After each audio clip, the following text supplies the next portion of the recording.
നമസ്കാരം. IFPHന്റെ 2106 ദിവസത്തെ മലയാളം പരിപാടിയിലേക്ക് സ്വാഗതം. ആദ്യമായി ഒരു നിമിഷം മൗന പ്രവർത്തനം. നന്ദി. ഇന്ന് ലോക ഭക്ഷ്യ സുരക്ഷാ ദിനമാണ്. അത് പ്രമാണിച്ചുള്ള പ്രത്യേക പരിപാടിയാണ്. ഈ പരിപാടിയിലേക്ക് എല്ലാവരും സ്വാഗതം ചെയ്യാനായിട്ട് ഡോക്ടർ ഷൈലെ ആദരവും ക്ഷണിക്കുന്നു. Doctor Shaile. Thank you doctor Manoj. എല്ലാവർക്കും നമസ്കാരം. ഇന്ന് IFPHന്റെ ഇടതടവില്ലാതെ തുടർന്നു വരുന്ന മലയാളം വെബിനാറിന്റെ 2106 ദിവസമാണ്. ഇന്നത്തെ മലയാളം വിഭാഗത്തിൽ നമുക്കൊരു പ്രത്യേക പ്രോഗ്രാമാണ്. മനോജ് ഡോക്ടർ പറഞ്ഞ പോലെ ലോക ഭക്ഷ്യ സുരക്ഷാ ദിനവുമായി ബന്ധപ്പെട്ട പ്രത്യേക പ്രോഗ്രാമാണ് ഇന്ന് മലയാളം വിഭാഗത്തിൽ നടക്കുന്നത്. ഇതിൽ പങ്കുചേരുന്നവർക്ക് സ്വാഗതം പറയുക എന്നുള്ളതാണ് എൻ്റെ കർത്തവ്യം. ഇന്നത്തെ പ്രോഗ്രാം ഔദ്യോഗികമായി ഉദ്ഘാടനം ചെയ്യുവാനായി എത്തുന്നത് ശ്രീ നാഗേഷ് M അവർകളാണ്. സാറ് കേരള സ്റ്റേറ്റ് പ്ലാനിംഗ് ബോർഡിൽ ചീഫ് ഓഫ് അഗ്രികൾച്ചറായി ജോലി ചെയ്തു വരുന്നു. അദ്ദേഹത്തിൻ്റെ ജോലി തിരക്കുകൾക്കിടയിലും നമ്മോടൊപ്പം ചേരുകയും ഈ പ്രോഗ്രാം ഉദ്ഘാടനം ചെയ്യുവാനുമാണ് എത്തിയിരിക്കുന്നത്. അദ്ദേഹത്തെ ഏറെ സ്നേഹത്തോടെയും ബഹുമാനത്തോടെയും ഇന്നത്തെ പ്രോഗ്രാമിലേക്ക് സ്വാഗതം ചെയ്യുന്നു. കൂടാതെ ഇന്നത്തെ പ്രോഗ്രാമിൽ പ്രത്യേക പ്രഭാഷണം ഭക്ഷ്യ സുരക്ഷയെക്കുറിച്ച് നടത്തുവാനായി നമ്മോടൊപ്പം ചേരുന്നത് ശ്രീ ഡോക്ടർ ജേക്കബ് ജോൺ സാറാണ്. അദ്ദേഹം കേരള സർവകലാശാല ഡീനായി വർക്ക് ചെയ്യുന്ന വ്യക്തിയാണ്. അദ്ദേഹത്തെയും വളരെ ആദരപൂർവ്വവും സ്നേഹപൂർവ്വവും ഇന്നത്തെ പ്രോഗ്രാമിലേക്ക് സ്വാഗതം ചെയ്യുന്നു. കൂടാതെ ഇന്നത്തെ ഈ പ്രത്യേക പ്രോഗ്രാം മോഡറേറ്റ് ചെയ്തുകൊണ്ടിരിക്കുന്ന ഡോക്ടർ മനോജ് GSനെയും വളരെ സ്നേഹപൂർവ്വം ഇന്നത്തെ പ്രോഗ്രാമിലേക്ക് സ്വാഗതം ചെയ്യുന്നു. കൂടാതെ പരീത് ബാവഖാൻ സാറിന് അസൗകര്യമായതുകൊണ്ട് ഡോക്ടർ മറിയാമ്മ ജോൺ റിട്ടയർഡ് ജില്ലാ മെഡിക്കൽ ഓഫീസർ ആണ് ഇന്ന് നന്ദി പറയുവാനായി നമ്മോടൊപ്പം ചേരുന്നത്. ഡോക്ടർ മറിയാമ്മ ജോണിനെയും ഏറെ സ്നേഹപൂർവ്വം ഇന്നത്തെ പ്രോഗ്രാമിലേക്ക് സ്വാഗതം ചെയ്യുന്നു. കൂടാതെ നമ്മോടൊപ്പം എത്തിയിരിക്കുന്ന ബഹുമാന്യരായ ഡോക്ടേഴ്സ്, ഹോമിയോപ്പതി സ്നേഹികൾ, സ്റ്റുഡൻസ് എല്ലാവരെയും തന്നെ വളരെ സ്നേഹപൂർവ്വം ഇന്നത്തെ പ്രോഗ്രാമിലേക്ക് സ്വാഗതം ചെയ്തുകൊണ്ട് നിർത്തുന്നു. നമസ്കാരം. നന്ദി. അപ്പോൾ ഉദ്ഘാടന പ്രസംഗമാണ്. ഉദ്ഘാടനത്തിലായിട്ട് ശ്രീ SS നാഗേഷ് സാർ, അദ്ദേഹം chief agriculture state planning board. കാർഷിക രംഗത്ത് ഹോമിയോപ്പതിക്ക് വളരെ സാധ്യതകളുണ്ട്. യൂറോപ്പിൽ, പ്രത്യേകിച്ച് സ്വിറ്റ്സർലൻഡിൽ വളരെ വ്യാപകമായിട്ട് ഒരുപാട് പഠനങ്ങൾ നടക്കുന്നുണ്ട്. തീർച്ചയായിട്ടും അങ്ങയുടെ ശ്രദ്ധ ഇതിലേക്ക് പതിയുമെന്ന് പ്രതീക്ഷിക്കുന്നു. സുരക്ഷിതമായ ഭക്ഷണത്തിന് തീർച്ചയായിട്ടും രാസപദാർത്ഥങ്ങളില്ലാത്ത ഭക്ഷണം, കീടനാശിനികളും അല്ലെങ്കിൽ ജൈവ കീടനാശിനികളും വളർച്ച പ്രോഗ്രസ് ചെയ്യാനുള്ള മരുന്നുകളും ഒക്കെ ആവശ്യമാണ്. അപ്പോൾ ഈ പരിപാടിയിലേക്ക് നാഗേഷ് സാറിനെ ആദരവും ക്ഷണിക്കും. Sir please. Thank you. കേൾക്കാമല്ലോ അല്ലേ? ഞാൻ ഒന്ന് ഒരു ചെറിയൊരു അത്യാവശ്യം എമർജൻസി ഒന്നുമല്ല. മകനൊരു ചെവി വേദന വന്നു, അപ്പോൾ ഹോസ്പിറ്റലിലേക്ക് വന്നു. അപ്പോൾ അതുകൊണ്ടാണ് കാറിലിരുന്ന് സംസാരിക്കേണ്ടി വന്നത്. അപ്പോൾ മൺസൂൺ സ്റ്റാർട്ട് ചെയ്തു. അപ്പോൾ നിങ്ങളെ പോലെയുള്ള മെഡിക്കൽ പ്രാക്ടീഷണേഴ്സിന് ഏറ്റവും തിരക്കുള്ള ഒരു സമയമാണ്. ഈ മൺസൂൺ സ്റ്റാർട്ട് ചെയ്യുമ്പോഴത്തേക്കും ഞങ്ങളെ പോലെയുള്ള കൃഷി മേഖലയിൽ വർക്ക് ചെയ്യുന്ന ആൾക്കാർക്കുള്ള ഒരു കാര്യം എന്ന് വെച്ചാല് കൃഷിപ്പണികളെ കുറിച്ചൊക്കെ ഞങ്ങളിങ്ങനെ ചിന്തിക്കും. എന്തെങ്കിലും സോയിങ് നടന്നിട്ടുണ്ടോ, കർഷകന്റെ വിളയുടെ സോയിങ്, അതായത് ഈ സമയത്താണല്ലോ കൃഷിപ്പണികൾ സ്റ്റാർട്ട് ചെയ്യുന്നത്. അപ്പൊ അങ്ങനെ ഉള്ള കാര്യങ്ങളുണ്ട്. പിന്നെ ഈ സമയത്ത് ഒരുപാട് രോഗങ്ങളും കീടങ്ങളും ഒക്കെ വരാൻ ചാൻസ് ഉണ്ട്. അപ്പൊ അതിനെല്ലാം ഉള്ള പ്രൊഫൈലാക്റ്റിക് ആയിട്ടുള്ള നടപടികൾ എന്തെങ്കിലും എടുക്കുന്നുണ്ടോ, ഏതൊക്കെ രോഗങ്ങൾ വരാനാണ് ചാൻസ് ഉള്ളത്. അപ്പൊ ഇങ്ങനത്തെ കുറെ ചിന്തകൾ നമുക്ക് വരുന്നു. അപ്പൊ ഈ ചിന്തകളെല്ലാം വരുന്നതിന്റെ ഏറ്റവും പ്രധാനപ്പെട്ട കാര്യം എന്ന് പറഞ്ഞു കഴിഞ്ഞാൽ നമ്മൾ ഇന്നിപ്പോ ചർച്ച ചെയ്യുന്ന വിഷയം തന്നെയാണ്. അതായത് ഭക്ഷ്യസുരക്ഷ എത്രത്തോളം നമുക്ക് എൻഷുർ ചെയ്യാൻ പറ്റുന്നു എന്നുള്ളത്. ലാർജ്ലി നമുക്ക് വേൾഡ് ഓവർ ഉള്ള ഒരു കാര്യം എടുത്ത് നോക്കിക്കഴിഞ്ഞാൽ പല സ്ഥലത്തും ജിയോ പൊളിറ്റിക്കൽ ടെൻഷൻസ് കാരണം ഭക്ഷ്യസുരക്ഷയ്ക്ക് ഭീഷണി നേരിടുന്ന ഒരു സമയമാണിപ്പോൾ.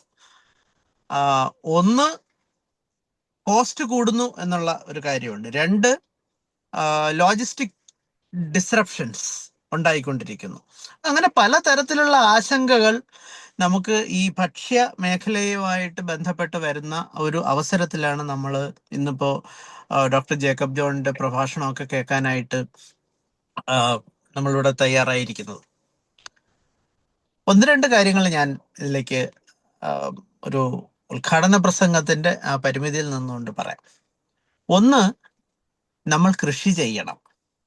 ഇപ്പൊ കേരളത്തിനെ സംബന്ധിച്ചിടത്തോളം കേരളത്തിന് വലുതായിട്ട് നമുക്ക് അങ്ങനെ അഹങ്കരിക്കാനുള്ള വലിയ കൃഷിയിടങ്ങളൊന്നും നമുക്കില്ല. നമുക്കുള്ളത് ചെറിയ ചെറിയ കൃഷിയിടങ്ങളാണ്. അപ്പൊ അവിടുത്തെ കാർഷിക മേഖലയെ എങ്ങനെ നമുക്ക് ഒന്ന് ഓർഗനൈസ് ചെയ്യുകയും ആ ഓർഗനൈസ്ഡ് ആയിട്ടുള്ള പ്രവർത്തനത്തിൽ കൂടി ഭക്ഷ്യസുരക്ഷ നമുക്ക് ഉറപ്പാക്കാൻ പറ്റുകയും എന്നുള്ളതാണ്. കേരളത്തിനെ സംബന്ധിച്ചിടത്തോളം നമ്മൾ നോക്കുമ്പോൾ ഭക്ഷ്യസുരക്ഷ ഓൾറെഡി എല്ലാ ഹോം സ്റ്റേറ്റ്സിലും ഉണ്ട്. നമുക്കറിയാലോ, ഹോം സ്റ്റേറ്റ് എന്നുള്ള വാക്ക് ഞാൻ പെട്ടെന്ന് അങ്ങോട്ട് ഒന്ന് പ്രയോഗിച്ചു എന്നുള്ളേ ഉള്ളൂ. നമ്മൾ പറയുന്ന നമ്മളുടെ ഒരു പുരയിടം, ചെറിയൊരു പുരയിടം, അവിടെ ഒരു ചെറിയ വീട്, അതിന്റെ ചുറ്റുപാട് ഇപ്പൊ നമുക്ക് ഒരു പുരയിട കൃഷിയിലേക്ക് ഹോം സ്റ്റേറ്റ് ഫാമിംഗ് എന്ന് പറയുന്ന പുരയിട കൃഷി നമ്മൾ നോക്കിക്കഴിഞ്ഞാൽ അവിടെ വരുന്നത് പച്ചക്കറി ഉണ്ടാവും, പശു വളർത്തലുണ്ടാവും, മീൻ വളർത്തലുണ്ടാവും, ഒരു ചെറിയൊരു കുളം ഉണ്ടാവും, അതിൽ മീൻ വളർത്തുന്നുണ്ടാവാം, കോഴി ഉണ്ടാവാം, ആടുണ്ടാവാം. അപ്പൊ ഇങ്ങനെ ചെറിയ ചെറിയ വളരെ സമ്പുഷ്ടമായതും എന്നാൽ അത് എല്ലാ എല്ലാ കാര്യങ്ങളും ഒരു കുടുംബത്തിന് ആവശ്യമായ ഭക്ഷണത്തിന് ആവശ്യമായിട്ടുള്ള കാര്യങ്ങളെല്ലാം ഉൽപ്പാദിപ്പിക്കുന്ന ഒരു രീതിയാണ് നമുക്ക് കേരളത്തിൽ ഈ ചെറു ചെറു കൃഷിയിടങ്ങളിൽ തുടർന്നു വന്നുകൊണ്ടിരുന്നത്. പക്ഷെ ഇപ്പൊ എന്താ സംഭവിക്കുന്നത്? നമ്മുടെ പോപ്പുലേഷൻ കൂടുകയാണ്. പോപ്പുലേഷൻ കൂടുമ്പോഴത്തേക്കും ഈ ഭൂമി വീണ്ടും തുണ്ടുവൽക്കരിക്കപ്പെടുകയാണ്. അപ്പൊ നമുക്കിപ്പോ നേരത്തെ ഒരു 30 സെന്റ് ഉണ്ടായിരുന്നു, പിന്നീട് ഇതിനെ തുണ്ടുവൽക്കരിച്ച് 3 മക്കളുണ്ട്, അവർക്ക് 10 സെന്റ് വീതം കൊടുത്തു. അവര് അതിൽ 4 സെന്റിൽ ഒരു വീട് വെച്ചു. അപ്പൊ 6 സെന്റ് ബാക്കി എന്തെങ്കിലും കൃഷി ചെയ്യാനായി. അത് കഴിഞ്ഞ് വീണ്ടും ഈ പറയുന്ന 10 സെന്റുള്ള ആളിന് വീണ്ടും ഒരു 2 പിള്ളേരുണ്ടെങ്കിൽ അവർക്ക് 5-5 സെന്റ് വീതം കൊടുക്കും. പിന്നെ കൃഷി ചെയ്യാൻ സ്ഥലമില്ല. അപ്പൊ ഇങ്ങനെ നമുക്ക് ആക്ച്വലി ഇതൊരു ഭീഷണി തന്നെയാണ്. പക്ഷെ നമുക്ക് കൃഷി ചെയ്തല്ലേ പറ്റൂ. മനുഷ്യന്റെ ഞാൻ മനസ്സിലാക്കിയിടത്തോളം മനുഷ്യന്റെ ഒരു ഇന്നേറ്റ് ആയിട്ടുള്ള ഇൻഹറന്റ് ആയിട്ടുള്ള ഒരു ആറ്റിറ്റ്യൂഡാണ് ഉൽപാദന പ്രക്രിയയിൽ ഏർപ്പെടുക എന്നുള്ളത്. അപ്പം അങ്ങനത്തെ കാര്യങ്ങൾ ചെയ്യുന്ന മനുഷ്യന് കൃഷി ചെയ്യാൻ സ്ഥലമില്ലാതെ പോകുമ്പോഴത്തേക്കും നമുക്ക് മറ്റ് ആൾട്ടർനേറ്റ് ആയിട്ടുള്ള കാര്യങ്ങൾ നമുക്ക് നോക്കേണ്ടി വരും. അപ്പൊ പുരയിട കൃഷിയെ കുറിച്ച് ഞാനിപ്പോ മെൻഷൻ ചെയ്ത് പറയാൻ കാര്യം, ഡോക്ടർ ജേക്കബ് ജോൺ എന്ന് പറയുന്ന ഇന്നിപ്പോ നമ്മുടെ പ്രഭാഷണം നടത്തുന്ന ഡോക്ടർ ജേക്കബ് ജോൺ ഈ പുരയിട കൃഷി എന്നുള്ള ഒരു കാര്യത്തിൽ ഏറ്റവും അധികം റിസർച്ച് ചെയ്യുകയും ഈവൻ പ്ലാനിംഗ് ബോർഡിന്റെ എല്ലാം പബ്ലിക്കേഷൻസും അതെല്ലാം കൊണ്ടുവന്ന ആളാണ് ഞങ്ങളുടെയൊക്കെ പ്രിയപ്പെട്ട ജേക്കബേട്ടൻ എന്ന് പറയുന്ന ഡോക്ടർ ജേക്കബ് ജോൺ. അപ്പൊ അദ്ദേഹത്തിന്റെ ഒരു മേഖലയും കൂടിയാണ് ഇത്. അപ്പൊ അദ്ദേഹത്തിന്റെ സ്പീച്ചിന്റെ സമയത്ത് ഇത് പ്രതിപാദിക്കും എന്ന് തോന്നുന്നു. ഈ തുണ്ടുവൽക്കരണത്തിൽ നമ്മൾക്ക് എങ്ങനെയാണ് നമുക്ക് നമ്മളുടെ ഭക്ഷ്യസുരക്ഷയെ നിലനിർത്തിക്കൊണ്ട് പോകേണ്ടത് എന്നുള്ള ഒരു കാര്യത്തിനെ പറ്റിയിട്ട് നമുക്ക് ചർച്ച ചെയ്യേണ്ടതുണ്ട്. ഇതൊന്ന്. രണ്ടാമത്തെ പ്രശ്നം എന്ന് പറയുന്നത്, ഇത് നിലനിന്ന് പോകണമെങ്കിൽ കർഷകന്റെ വരുമാനം നന്നായിട്ട് ഉണ്ടായേ പറ്റൂ. ഇല്ലെങ്കിൽ കർഷകനത് നിർത്തിപ്പോകും. ഇപ്പൊ നിങ്ങള് ഡോക്ടർമാർക്കൊരു വരുമാനം അതില്ലെങ്കിൽ പിന്നെ ആ ഒരു പ്രൊഫഷന് കൊണ്ടുള്ള ഗുണം എന്താണ്? അവർക്ക് അവരുടെ ജീവിതവും ബാക്കിയുള്ള കാര്യവും. Nobody carries out A living four charity. ഒരു ആക്ടിവിറ്റി എന്ന് പറയുന്നത് ചാരിറ്റിക്ക് വേണ്ടി ചെയ്യില്ല. കൃഷി അത് തന്നെയാണ് കൃഷിയിലുള്ളത്. കർഷകൻ കൃഷി ചെയ്യുന്നുണ്ടെങ്കിൽ അവൻ അതിൽ നിന്ന് വരുമാനം കിട്ടണം. വരുമാനം എന്ന് പറയുമ്പോൾ ഞാൻ എപ്പോഴും ഒരു എക്സോർബിറ്റൻ പ്രോഫിറ്റിനെ കുറിച്ചിട്ടല്ല ഞാൻ സംസാരിക്കുന്നത്. ഒരു നിശ്ചിത വരുമാനം അയാൾക്ക് കിട്ടണം. അപ്പൊ ഈ വരുമാനം കിട്ടാനായിട്ട് 2 കാര്യങ്ങളുണ്ട്. ഒന്നെന്ന് പറയുന്നത് അവരുടെ കൃഷി ചെലവ് കുറഞ്ഞിരിക്കണം. 2, അവർക്ക് മാർക്കറ്റിൽ കിട്ടുന്ന പ്രൈസ് ആഡിക്വേറ്റ് ആയിട്ട് കിട്ടണം. ഇത് 2 കൂടി ചേർന്ന് വന്നു കഴിഞ്ഞാൽ മാത്രമേ അയാൾക്ക് പ്രോഫിറ്റ് കിട്ടത്തുള്ളൂ. ഇപ്പൊ ഇവിടെ എന്താ സംഭവിക്കുന്നത്? നമുക്ക് കീടങ്ങളും മറ്റ് അശാസ്ത്രീയമായിട്ടുള്ള കുറെ കാര്യങ്ങളും കൊണ്ടുവന്ന് കൃഷിക്കാരന്റെ തലയിലേക്ക് ഈ സമൂഹവും അതുമായിട്ട് ബന്ധപ്പെട്ട് നിൽക്കുന്ന കുറെ സ്യൂഡോ സയന്റിസ്റ്റ് അടക്കമുള്ള ആൾക്കാർ കൊണ്ടുവന്ന് ഇതങ്ങ് ഡംപ് ചെയ്യുകയാണ്. എന്താണ് നല്ലത് കർഷകന് എന്ന് കൃത്യമായി പറഞ്ഞു കൊടുക്കാൻ വളരെ ചുരുക്കം സയന്റിസ്റ്റുമാരെ ഇവിടെ ഉള്ളൂ. ഡോക്ടർ ജേക്കബ് ജോണിനെ ഇരുത്തിക്കൊണ്ട് തന്നെ ഞാൻ പറയുകയാണ്, ഡോക്ടർ ജേക്കബ് ജോണൊക്കെ അതിന് വേണ്ടി ഒരുപാട് എഫേർട്ട് എടുത്ത ആൾക്കാരാണ്. പലപ്പോഴും നമ്മൾ പറയുന്നുണ്ട് ഈ പലേക്കർ കൃഷി, നാച്ചുറൽ ഫാമിംഗ് എന്നൊക്കെ പറയുന്നു. നമുക്ക് ആവശ്യം ഓർഗാനിക് ഫാമിംഗ് ആണ്. അല്ലാതെ അശാസ്ത്രീയമായിട്ടുള്ള കൃഷി രീതികൾ നമ്മളിവിടെ കൊണ്ടുവന്നു കഴിഞ്ഞാൽ കർഷകന്റെ വരുമാനം ഇതിൽ നിന്ന് മാറിപ്പോകും. കർഷകന് ആഡിക്വേറ്റ് ആയിട്ടുള്ള വരുമാനം കിട്ടാതെ വരും. അപ്പം നമുക്ക് കർഷകനെ നമുക്ക് അയാളുടെ പ്രശ്നങ്ങൾ കണ്ടറിഞ്ഞ് മനസ്സിലാക്കി സംരക്ഷിച്ചാൽ മാത്രമേ നമുക്ക് ഭക്ഷ്യസുരക്ഷയിലേക്കുള്ള ഒരു ആ മേഖലയിലുള്ള കാര്യങ്ങൾ നമുക്ക് ചെയ്യാൻ പറ്റൂ. ഇപ്പം നേരത്തെ സൂചിപ്പിച്ചു ഹോമിയോപ്പതിയുടെ ഈ മേഖലയിലേക്കുള്ള ഒരു കടന്നുവരവ്. അത് ഏറ്റവും നല്ല തരത്തിൽ കാണാൻ ആഗ്രഹിക്കുന്ന ഒരാളാണ് ഞാൻ. ഇപ്പൊ നമുക്ക് ഇന്ന് കൃഷി മേഖല നേരിടുന്ന പ്രശ്നങ്ങളായിട്ടുള്ള പ്രൊഡക്ടിവിറ്റി കുറഞ്ഞു വരിക, അതായത് ഉൽപാദനക്ഷമത കുറഞ്ഞു വരിക, അതുപോലെ തന്നെ കീടരോഗ നിയന്ത്രണം, ഇങ്ങനത്തെ കാര്യങ്ങൾക്ക് എന്തെങ്കിലും ഒരു നല്ല രീതിയിലുള്ള കോൺട്രിബ്യൂഷൻ ഹോമിയോപ്പതിക്ക് നൽകാൻ കഴിയുമെങ്കിൽ ഞാൻ മനസ്സിലാക്കുന്നത് ഇപ്പോൾ മലപ്പുറം ബേസ് ചെയ്തിട്ടുള്ള ചില സ്ഥലങ്ങളിൽ നിന്ന് വന്ന ചില മരുന്നുകളുടെ റിസൾട്ട് നല്ലതാണെന്ന് കർഷകർ എന്നോട് ഓൾറെഡി പറഞ്ഞിട്ടുണ്ട്. അപ്പൊ അതിനെ നമുക്കൊന്ന് സ്റ്റാൻഡർഡൈസ് ചെയ്ത് ശാസ്ത്രീയമായിട്ടുള്ള കൃഷിയിലേക്ക് നമുക്ക് ഇതിനെ കൊണ്ടുവരാൻ പറ്റിക്കഴിഞ്ഞാൽ നമുക്ക് നല്ല ഒരു ഭക്ഷ്യ മേഖലയെ നമുക്ക് അതിൽ കൂടെ വാർത്തെടുക്കാൻ കഴിയും. ഈ രണ്ട് കാര്യങ്ങളാണ് എനിക്ക് ആമുഖമായിട്ട് പറയാനുള്ളത്. ഞാൻ ആദ്യമായിട്ടാണ് ഈ ഒരു ഗ്രൂപ്പിനോട് ഞാൻ സംവദിക്കുന്നത്. ഡോക്ടർ മനോജിന്റെ ആ ഒരു എഫേർട്ടും അദ്ദേഹം എത്രയോ തവണ എന്നോട് വിളിക്കുകയും വളരെ അഡ്വാൻസ് ആയിട്ട് എന്നോട് പറയുകയും ചെയ്തു. ശരിക്കും നല്ല തിരക്കുള്ള സമയമാണ്. കാരണം 19-ാം തീയതി ഈ ഗവൺമെന്റിന്റെ റിവൈസ്ഡ് ബഡ്ജറ്റ് വരികയാണ്. അപ്പൊ ഞങ്ങളിപ്പോ ഇന്ന് തന്നെ ഒരു 6 മണി വരെ അതിന്റെ വർക്കിലായിരുന്നു. ഞങ്ങളുടെ സ്റ്റേറ്റിന്റെ ഒക്കെ റിസോഴ്സ് ഒക്കെ വളരെ കുറവാണ്. അപ്പൊ അതിനകത്ത് നിന്നൊരു ബഡ്ജറ്റിങ് കുറച്ച് ബുദ്ധിമുട്ടുള്ള ഒരു കാര്യമാണ്. പക്ഷേ എന്ന് വെച്ചാൽ ഡോക്ടർ മനോജിന്റെ ആ ഒരു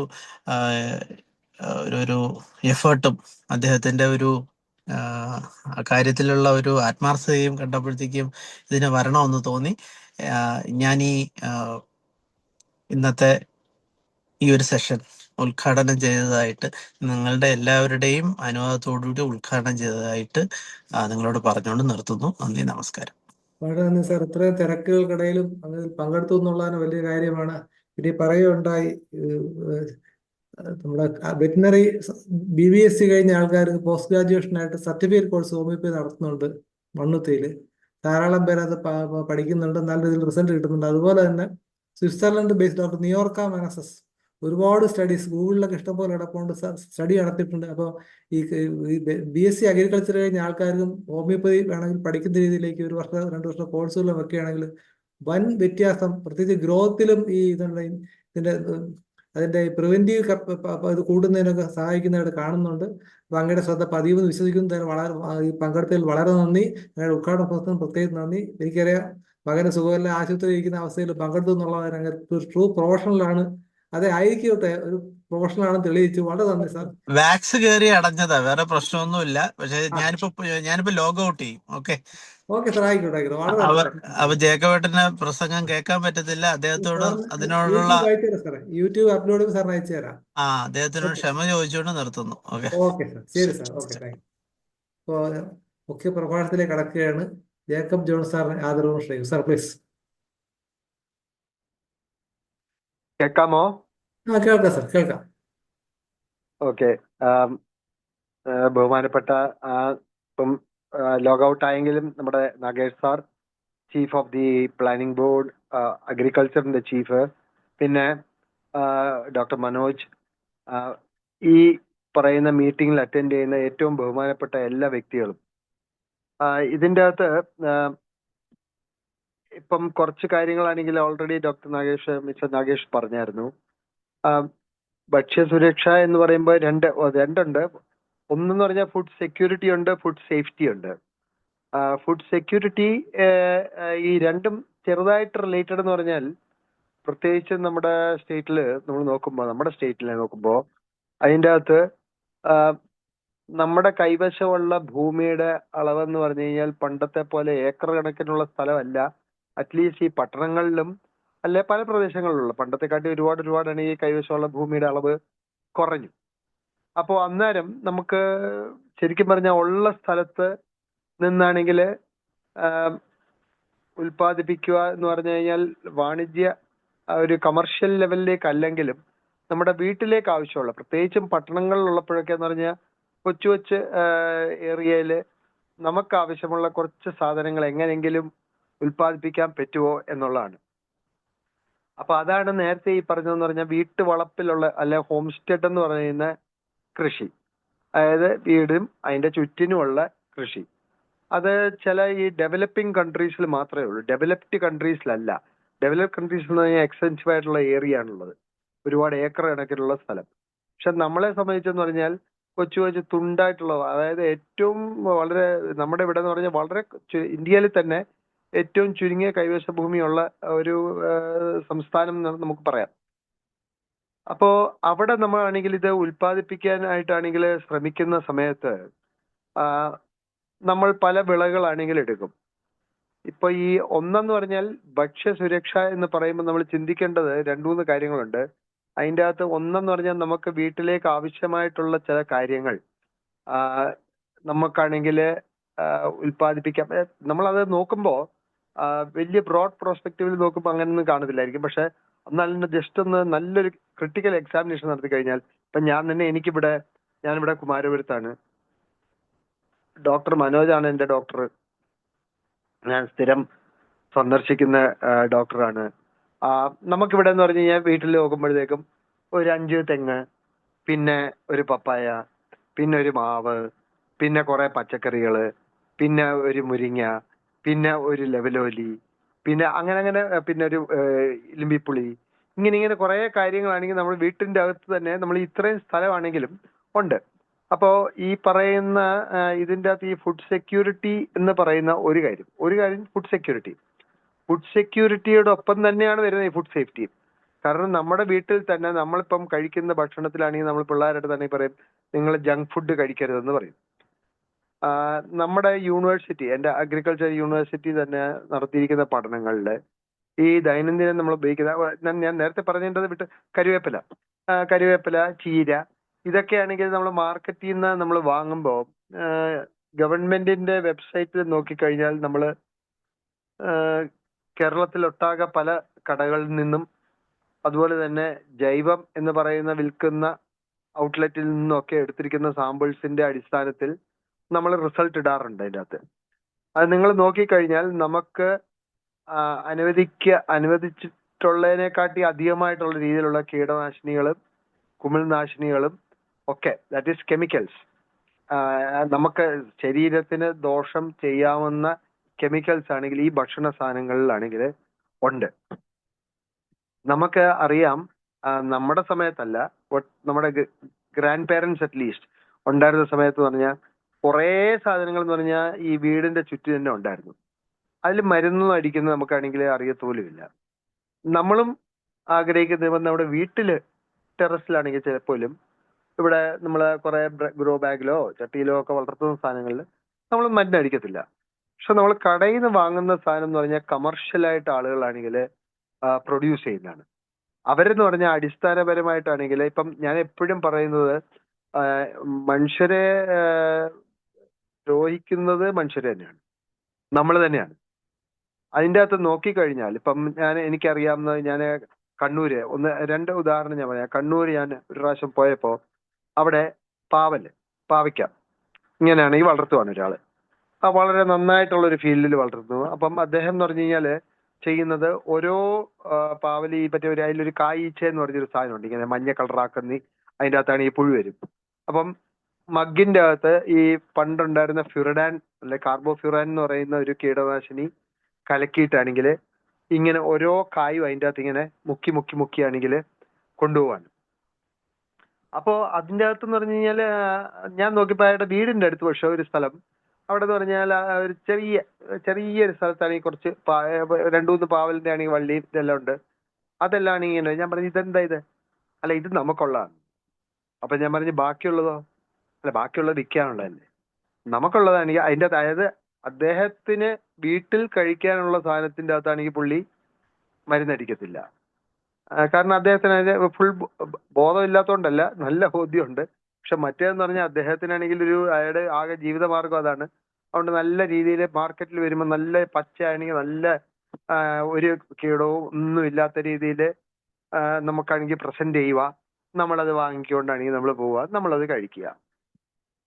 ഇതേപോലെ വേറൊരു സ്ഥലത്ത് ഞാൻ ചെന്നപ്പം ചീരക്കകത്താണെങ്കിൽ ഏറ്റവും വലിയൊരു പ്രശ്നം എന്ന് പറഞ്ഞു കഴിഞ്ഞാൽ ഈ ചീരയുടെ ഇല അറിയാമല്ലോ, നമ്മൾ ആ ഇലയാണല്ലോ കഴിക്കുന്നത്.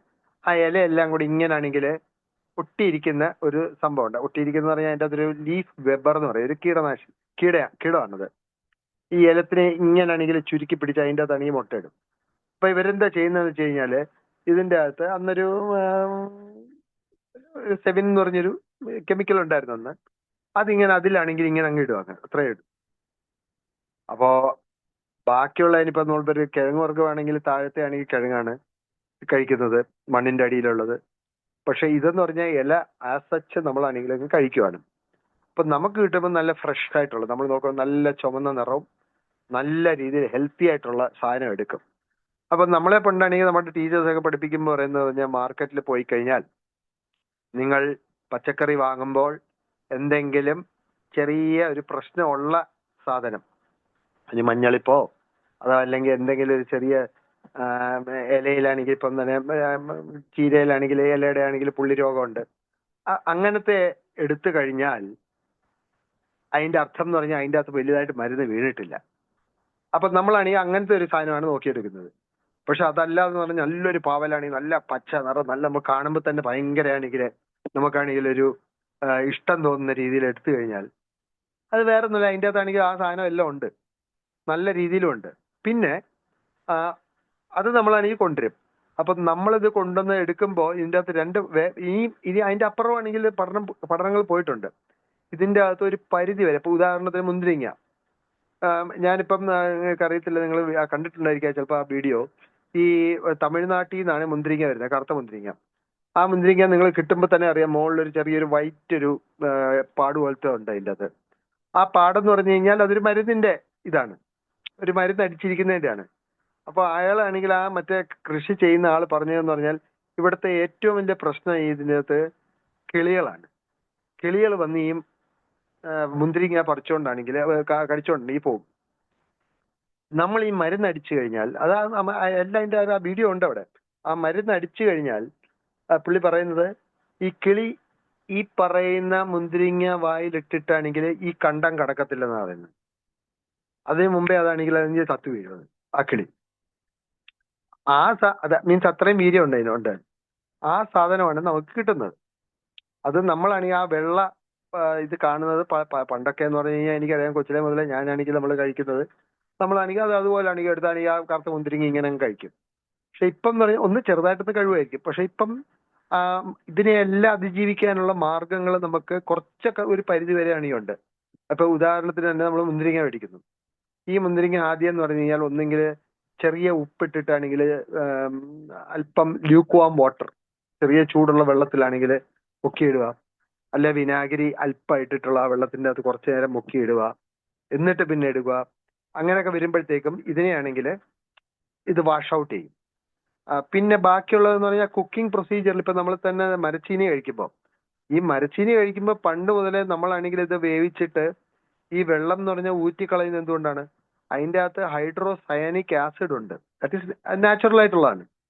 അത് നമ്മുടെ ശരീരത്തിൽ അധികമായിട്ട് ചെന്ന് കഴിഞ്ഞാൽ നമുക്ക് സയനൈഡാണ് ബേസിക്കലി. അത് അമിതമായിട്ട് പശുവിന് കൊടുത്തു കഴിഞ്ഞാൽ ചത്തുപോകും. ഇല എടുത്ത് കൊടുത്തു നോക്കും പച്ചയായിട്ട്, പശു ചത്തുപോകും. അപ്പോൾ അതിനെയാണെങ്കിൽ വാട്ടിയിട്ട് പിന്നെ കൊടുക്കുന്നതെന്ന് പറഞ്ഞാൽ ഈ പറയുന്ന കണ്ടന്റ് കുറയ്ക്കാനായിട്ട്. അതേപോലെ നമ്മുടെ ഈ കഴിക്കുന്ന ഫുഡ് സ്റ്റഫ്സിലെല്ലാം ഈ പറയുന്ന ഭക്ഷണത്തിൻ്റെ അകത്ത് എല്ലാം ഈ പറയുന്ന ദോഷകരമായിട്ടുള്ള കെമിക്കൽസ് വരുന്നതിന്റെ കാരണം അവര് കമേഴ്ഷ്യലായിട്ടാണെങ്കിൽ അതിനെ കൃഷി ചെയ്യുന്നു. ഇവിടെ നേരത്തെ പറഞ്ഞു ജൈവ കൃഷി തന്നെയാണ് നല്ലത്. ജൈവ കൃഷിനെ ആണെങ്കിൽ പ്രോത്സാഹിപ്പിക്കുന്നു. ജൈവ കൃഷിനെ പ്രോത്സാഹിപ്പിക്കുമ്പം ഇപ്പൊ ഞാൻ കഴിഞ്ഞ ഒരു ഡിസംബർ മുതൽ ജനുവരി വരെ ജർമ്മനിയിൽ പോയി. അവിടെ എൻ്റെ മകളുടെ അടുത്ത് പോയതാണ്. അവിടെ ഈ പറയുന്ന ഫാർമേഴ്സ് മാർക്കറ്റ് ഉണ്ട്. ആ ഫാർമേഴ്സ് മാർക്കറ്റില് കാരണം ജൈവമായിട്ട് അവർ കൊണ്ടുവരുന്ന സാധനത്തിന് എന്ന് പറഞ്ഞാൽ അതിന്റെ വില കൂടില്ല, അല്പം കൂടില്ല. നമ്മളിപ്പോ ആ വില കൊടുക്കാൻ തയ്യാറാണെന്നുണ്ടെങ്കിൽ ഇവിടെ എന്ന് പറഞ്ഞു കഴിഞ്ഞാൽ ഇപ്പം എപ്പോഴും എന്ന് പറഞ്ഞാൽ നമ്മുടെ ഇവിടുത്തെ ഒരു സംവിധാനം എന്ന് പറഞ്ഞാൽ നമ്മുടെ ആളുകൾ നമ്മളെ തന്നെ കളിപ്പിക്കുവാണല്ലോ. ഇവിടെ ജൈവം എന്ന് പറഞ്ഞ് കൊടുക്കുന്ന സാധനത്തിന്റെ അകത്ത് എനിക്കറിയാം, ഞാൻ പേരൊന്നും പറയുന്നില്ല, ഇവിടെ പല മാർക്കറ്റുകളിലും ജൈവം ഇക്കോ ഷോപ്പ് എന്നൊക്കെ പറഞ്ഞുണ്ട്. അവിടെ കൊടുക്കുന്ന പല സാധനങ്ങളുടെ അകത്തും നല്ല രീതിയിലാണെങ്കിൽ കീടനാശിനികൾ ഉപയോഗിച്ചിട്ടുണ്ട്. അത് നമുക്കിപ്പോൾ അവാർഡിന് നമ്മൾ പോകുമ്പോഴത്തെ അവാർഡിന്റെ ഒക്കെ ആണെങ്കിൽ നിർണ്ണയിക്കാനായിട്ട് പോകുമ്പോഴത്തേക്കും ഞാനൊരു ജൈവ കർഷകനാണ് പറയും. നമ്മൾ അതിൻ്റെ അത് ഫുൾ ഫീൽഡ് നടന്നു കഴിയുമ്പോഴത്തേക്കും ഒരു അറ്റത്ത് നോക്കുമ്പോഴത്തേക്കും കുറേ ഡപ്പികൾ കാണും, കുറേ കീടനാശിനികളുടെ അത്. അപ്പൊ നമ്മളെടുത്ത് ഇതെന്താ ഇല്ല, അത് ഞാൻ വല്ലപ്പോഴും ഒന്ന് ഇങ്ങനെ ചെറുതായിട്ടൊന്ന് അടിക്കുന്നേ. അതായത് നമ്മൾ ഈ ജൈവം എന്ന് പറയുന്ന കിട്ടുന്ന ശരിക്കുള്ള സാധനത്തിന് നല്ലൊരു പ്രീമിയം പ്രൈസ് കൊടുത്തു കഴിഞ്ഞാൽ ആളുകൾ അത് ചെയ്യും. ഇവിടെ പ്രീമിയം പ്രൈസ് ഒന്നും കൊടുക്കുന്നില്ല. അതായത് സാധാരണ നമ്മൾ കൃഷി ചെയ്യുന്ന എക്സ് എന്ന് പറഞ്ഞ ഏതെങ്കിലും ഒരു ഐറ്റം ആണെങ്കിൽ അതിന് 10 രൂപ കൊടുക്കുന്നെങ്കിൽ അതിൻ്റെ അകത്തൊരു ഓർഗാനിക് ആയിട്ട് വരുമ്പം സ്വാഭാവികമായിട്ടാണെങ്കിൽ അയക്കാൻ്റെ ഉൽപാദനം കുറയും, മറ്റേതുപോലെ അല്ല. അപ്പോൾ അല്പം കൂടെ ആണെങ്കിൽ പൈസ ഇതിനാണെങ്കിൽ കൂട്ടി കൊടുത്താൽ അദ്ദേഹം ആ രീതിയിൽ ചെയ്യും. ആ രീതിയിലുള്ളൊരു സംവിധാനം നമുക്കാണെങ്കിൽ ഇനിയും ദീർഘകാലത്തിൽ വരുമായിരിക്കാം. പുറത്തൊക്കെ അതുണ്ട്. ഇവിടെ എന്ന് പറഞ്ഞു കഴിഞ്ഞാൽ നമുക്കിപ്പം നിരന്തരമായിട്ടാണെങ്കിൽ കണ്ടിന്യൂസ് ആയിട്ട് നമ്മൾ ചെക്ക് ചെയ്തുകൊണ്ടിരിക്കും. ഗവൺമെന്റിന്റെ ഒരു പദ്ധതിയുടെ ഭാഗമായിട്ട് തന്നെ കാർഷിക സർവകലാശാലയിൽ വെള്ളായണി തന്നെയുള്ള ഒരു യൂണിറ്റാണ്. അവര് എല്ലാത്തിൻ്റെയും സാമ്പിൾ മാർക്കറ്റിൽ നിന്ന് എടുക്കുക. ആ മാർക്കറ്റിൽ നിന്ന് എടുത്താണെങ്കിൽ ചെക്ക് ചെയ്യുവാണ് ഫുഡ് പ്രൊഡക്ഷൻ്റെ. അത് എല്ലാത്തിൻ്റെ അകത്തുവാണെങ്കിൽ നമുക്കാണെങ്കിൽ അറിയാം പെർമിസിബിൾ ലെവൽസ് എന്ന് പറഞ്ഞാൽ ഒരു ഉണ്ട്, സാധനം ഉണ്ട്, ഉപയോഗിക്കുന്നുണ്ട്. അതിന് അതീതമായിട്ട് വരുന്നതാണ് പത്രത്തിൽ വരുന്നത്. പക്ഷെ ഈ കെമിക്കൽസ് കൊണ്ട് നമ്മുടെ വീട്ടിൽ ഉള്ള സാധനത്തില് ഇപ്പം ഇവിടെ തന്നെ ഞാൻ തന്നെ ഇവിടെ ആണെങ്കിൽ കൃഷി ചെയ്യുന്ന മുകളിലാണെങ്കിൽ കോവലുണ്ട്, അതിനുണ്ട്. ഇതിലൊന്നും നമ്മൾ മരുന്നടിക്കുന്നില്ല. എന്തെങ്കിലും കേടായി കഴിഞ്ഞ് കഴിഞ്ഞാൽ അത്രേ ഉള്ളൂ, അത് പോകുന്നുള്ളതേ ഉള്ളൂ. അപ്പം നമ്മൾ ചെയ്യുമ്പോൾ നമുക്കെന്ന് പറഞ്ഞാൽ നമ്മൾക്കും നമ്മുടെ ഭാവി തലമുറയ്ക്കും എന്ന് പറഞ്ഞാൽ ഒന്ന് ഈ ചുരുങ്ങിയ സ്ഥലത്തിനാണെങ്കിൽ ഉള്ള സ്ഥലമൊക്കെ ഉപയോഗിച്ച് ഒന്ന് ഫുഡ് സെക്യൂരിറ്റി എന്നുള്ളൊരു രീതിയിലൊക്കെ വരുമ്പോൾ, അതാണ് ഇപ്പൊ കോവിഡ് ഒക്കെ വന്ന്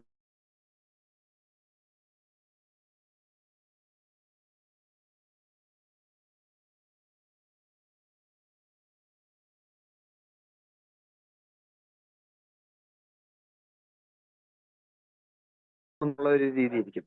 അതിൻ്റെ അകത്ത് ആക്ച്വലി നമ്മൾ ഇടുന്ന ഈ ചാണകത്തിനോ രാസവളോ അല്ല, അതിന് ഉപരിയായിട്ട് നമ്മൾ ഉപയോഗിക്കുന്ന കെമിക്കൽസ്. അപ്പൊ അതിൻ്റെ ഇപ്പോൾ ഓർഗാനിക് ആയിട്ട് ജൈവമായിട്ടുള്ള രീതിയിലുള്ള ഒരുപാടാണെങ്കിൽ ഓൾട്ടർനേറ്റീവ്സ് ഉണ്ട്, ജീവാണുകൾ ഉണ്ട്. അതെല്ലാം ആണെങ്കിൽ നമുക്ക് നന്നായിട്ടാണെങ്കിൽ ഇന്ന് ഇപ്പൊ അവൈലബിൾ ആണ് മാർക്കറ്റിൽ. അഗ്രികൾച്ചർ യൂണിവേഴ്സിറ്റി തന്നെ കുറെ ആണെങ്കിൽ ഡെവലപ്പ് ചെയ്തിട്ടുണ്ട്. അപ്പൊ അതൊക്കെ ഉപയോഗിച്ച്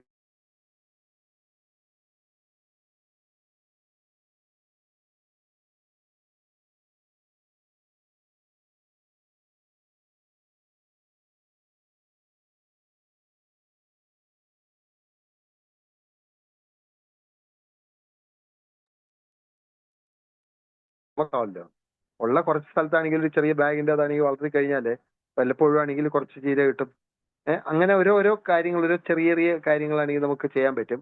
ഓഫ്കോഴ്സ് നെല്ല് ഇപ്പൊ നമുക്ക് കിട്ടുന്ന ഗോതമ്പൊക്കെ എന്ന് പറഞ്ഞു കഴിഞ്ഞാൽ, അല്ലെങ്കിൽ wheat it's cultivated north India, അതിൻ്റെ അതൊക്കെ എന്ന് പറഞ്ഞാൽ നല്ലതായിട്ട് അവർ കെമിക്കൽസ് ആണെങ്കിൽ അടിക്കുന്നുണ്ട്. പിന്നെ നമ്മുടെ ആ കുക്കിംഗ് സമയത്ത് കുറെ കാര്യമാണെങ്കിൽ ഡിസിപ്പേറ്റഡ് ആയിട്ടാണ് അങ്ങ് പോവും. ആൻഡ് ആ ഒരു രീതിയിൽ നമുക്ക് മുന്നോട്ട് പോയി കഴിഞ്ഞാൽ നമുക്കും നമ്മുടെ കുഞ്ഞുങ്ങൾക്കും എല്ലാവർക്കും നല്ലൊരു രീതിയിലുള്ള ഒരു ആരോഗ്യവും എല്ലാം കൊടുക്കാം. അതിന് വേറെ ഒരുപാട് ഇപ്പോഴാണെങ്കിൽ ഒരുപാട് പുതിയ പുതിയ രീതിയിലുള്ള കൃഷി രീതികൾ വരുന്നുണ്ട്. നാച്ചുറൽ ഫാമിംഗ് എന്നൊക്കെ പറഞ്ഞ് വന്നാലും അടിസ്ഥാനപരമായിട്ടാണെങ്കിൽ ഇതാണ് നമുക്ക് വേണ്ടത്.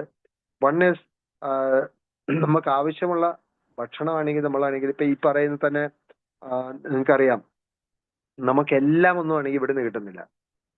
പിന്നെ പല രാജ്യങ്ങൾക്കും ഇപ്പൊ നമ്മളിപ്പം കേരളത്തിനെ പറ്റി സംസാരിക്കുന്നു. ഇപ്പൊ ഉദാഹരണത്തിന് നിങ്ങൾ വിശാഖപട്ടണത്തിൽ പോയി കഴിഞ്ഞാലോ വേറൊരു സ്ഥലത്ത് പോയി കഴിഞ്ഞാൽ അവിടുത്തെ ഭക്ഷണം എന്ന് പറഞ്ഞാൽ വേറൊരു സ്ഥലത്തു നിന്നാണ് വരുന്നത്. കൂടുതൽ കുറെ സാധനങ്ങളെങ്കിലും ഇപ്പം ഗൾഫിൽ പോയി കഴിഞ്ഞാൽ കുറെ സാധനം വേർത്തുനിന്നാണ് വരുന്നത്.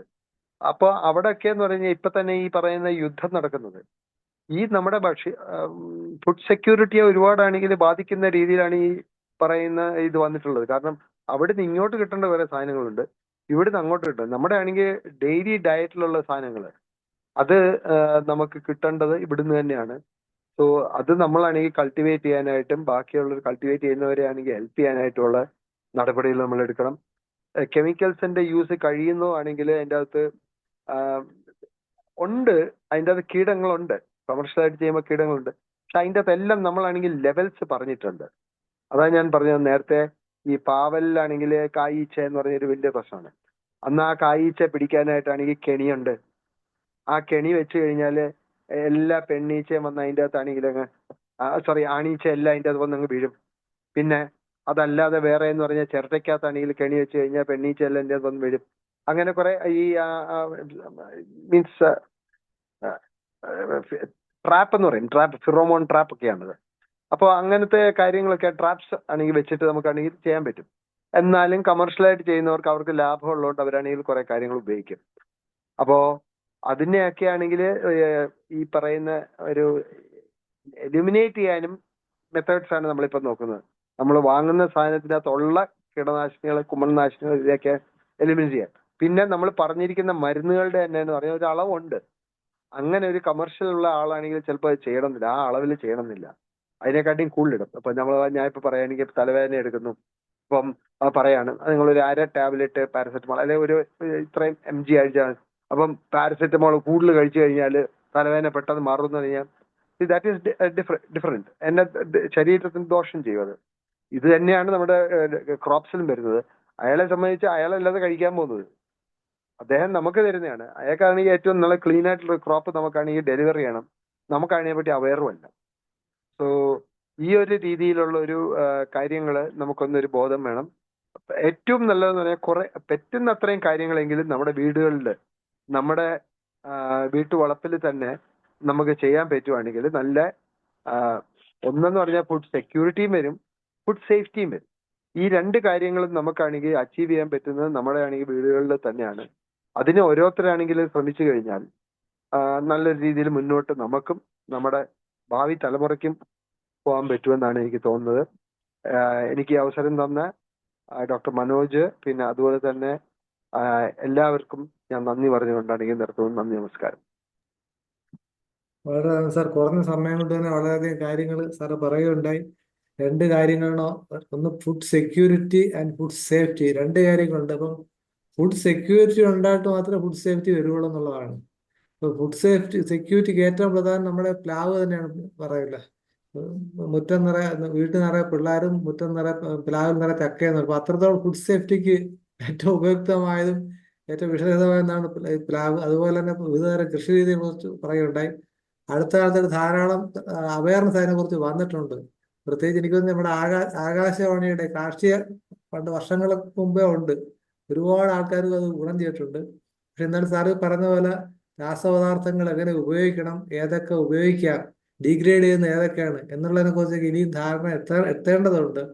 കൃഷിക്കാരെ കുറ്റം പറയാൻ പറ്റില്ല, അവന് നിലനിൽക്കുന്ന പ്രശ്നമാണ്. അപ്പൊ സാർ ഒരു പരിഹാരം ഇവിടെ പറയുകയുണ്ടായി, കൂടുതൽ വില കൊടുത്ത് വാങ്ങാൻ നമ്മൾ തയ്യാറാകണം. പക്ഷെ അത് നമ്മൾ തയ്യാറാവില്ല, അവിടെയൊക്കെയാണ് പ്രശ്നം വരുന്നത്. അപ്പം കുറേയൊക്കെ ആശുപത്രി കൊണ്ട് പൈസ കൊടുക്കുന്നതിനേക്കാളും നല്ലത് ഇതുപോലെ ചെയ്യാമെന്ന് ചിന്തിച്ചാൽ വളരെ നല്ലതായിരിക്കും. നമുക്ക് ചർച്ചയിലേക്ക് പോകാം. അഭിപ്രായം എന്തെങ്കിലും സാറിനോട് ചോദിക്കാനുണ്ടെങ്കിലോ അല്ലെങ്കിൽ നിർദ്ദേശങ്ങളുണ്ടെങ്കിലോ തീർച്ചയായിട്ടും പറയാം.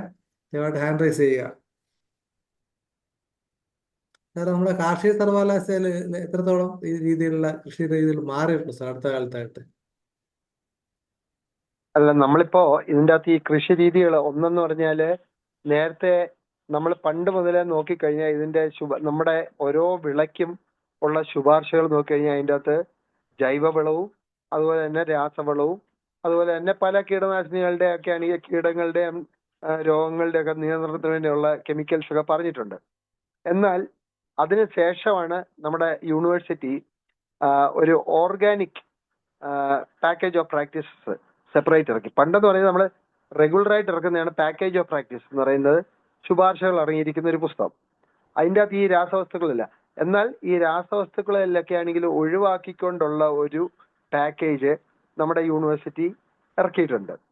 മാത്രമല്ല ഇപ്പം നടക്കുന്ന ഗവേഷണം എന്ന് പറഞ്ഞു കഴിഞ്ഞാൽ ഒന്ന് ഈ ജൈവ കൃഷിയും അതുപോലെ തന്നെ നാച്ചുറൽ ഫാമിംഗ്, പ്രകൃതിയായിട്ട് അനുയോജ്യമായിട്ടുള്ള രീതിയിലുള്ള കൃഷി രീതികൾ അവലംബിച്ച് എങ്ങനെയാണെങ്കിൽ ഉൽപാദനം മുന്നോട്ട് കൊണ്ടുപോകാം എന്നുള്ളതിനെ പറ്റി ഗവേഷണമൊക്കെ ഇപ്പം നടന്നുകൊണ്ടിരിക്കുകയാണ്.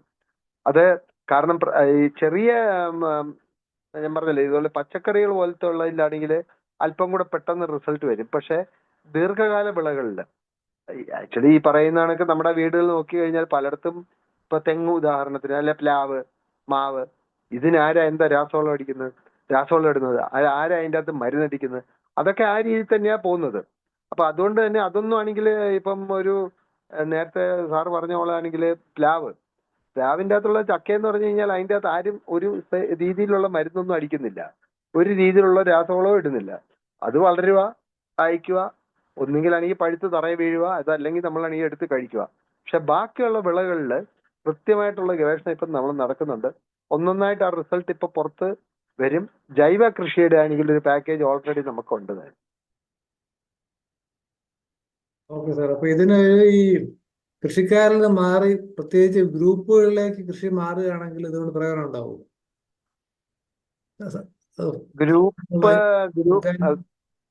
ഓർഗനൈസ്ഡ് ആയിട്ടുള്ള ഫാമിങ്ങും ഓർഗാനിക് ഫാമിംഗും എങ്ങനെ ബ്ലെൻഡ് ചെയ്യാൻ പറ്റും? അല്ല, ഗ്രൂപ്പായിട്ടുള്ളവർക്കാണ് ഈ പറയുന്ന സർട്ടിഫിക്കേഷന്റെ പ്രോസസ്സ് വരുമ്പം, അതായത് ഇതൊരു ജൈവ ഉൽപ്പന്നമാണെന്നുള്ളതാണെങ്കിൽ ഇൻഡിവിജ്വൽ കർഷകനെക്കാട്ടി എന്ന് പറഞ്ഞാൽ ഗ്രൂപ്പായിട്ട് വരുമ്പോഴത്തേക്കും അവർക്കാണെങ്കിൽ സർട്ടിഫിക്കേഷൻ കിട്ടാനായിട്ടാണെങ്കിൽ വേറെ മാർഗങ്ങളുണ്ട് അതിൻ്റെ അകത്ത്. ഗ്രൂപ്പായിട്ട് ചെയ്യുമ്പം ഒരുപാട് കാര്യങ്ങൾ അതിൻ്റെ അകത്ത് വളരെയധികം പ്രാധാന്യമുള്ളത്.